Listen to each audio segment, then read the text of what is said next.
Matthew Macklin defeats Brian Rose by majority decision. One judge has it 113, 113. Two score it wide. They score it to Macklin 115, 111 twice. So 4 rounds ahead. Now, I'm filming this directly after the stoppage, directly after the results. So I haven't seen the post-fight interviews. But I would presume right now Twitter is going mental, saying it's another robbery, another instance of poor judging on the Matchroom cards.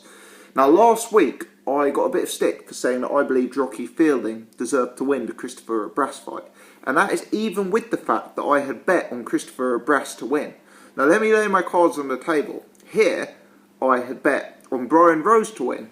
And yet again, I think that the judging was correct, and I think that the right man did win the fight in terms of Matthew Macklin. I really do. I scored the fight to him 114, 112. So I had it a bit closer than the two judges at the end, who gave it 115, 111. But I had it 114, 112. And I actually had this dead even going into the last round. But I scored that round a 10-9 round to Matthew Macklin. And then there's the point deduction to factor in as well. Now, I actually think the point deduction was a very poor point deduction to Brian Rose. I think the point deduction earlier on in the fight to Matthew Macklin was justified. I thought there was a lot of times he was getting warnings and he didn't adapt his behaviour, came as a result of a low blow. But I thought the point deduction for Brian Rose was very, very unfair. You know, he hadn't had many warnings for holding, and I thought it was Macklin who was doing more of the bad tactics. So I think that was unfair. It wouldn't have made a difference on my scorecard, admittedly. You know, had that not happened, I'd have still scored it 10-9 to Macklin, and he'd have won on my card 114, 113. But for those who are scoring it very close, that point could obviously make a difference. So in terms of the way I scored it, I really preferred Macklin's early work. I gave him the first two. I gave Rose 3 and 4. In the middle period of the fight, I edged towards Matthew Macklin. Looking at my scorecard here, I think I've given Macklin 5, 6 and 8. I've given Rose 7, 9 and 10, and I've given Macklin the last two. Basically, in terms of the styles, I thought Matthew Macklin looked the harder puncher, the more threatening puncher. I thought he carried more power. I thought Macklin's work in the pocket on the inside was much smarter. I thought he was landing good work to the body, sometimes throwing a tidy uppercut, and I thought on the whole he was winning the scrap in the middle and in the pocket, if you like. I actually really liked Matthew Macklin's double and treble jab this fight. He was doubling up his jab regularly, which is something that's underused in boxing. You know, it's so simple.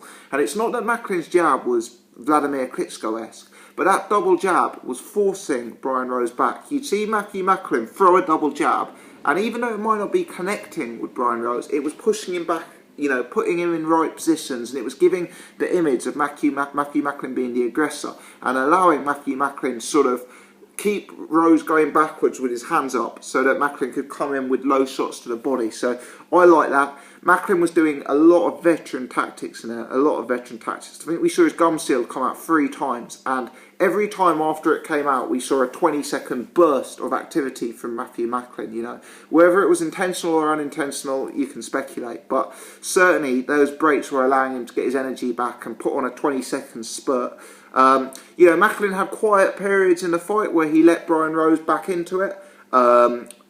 I know he was tight at the weight and he failed a check weight this morning or something. Clearly weight is an issue for him, especially if you consider that Brian Rose to me looked the bigger man in there. So maybe weight was playing havoc with his stamina, but there were times where he was quiet in this fight.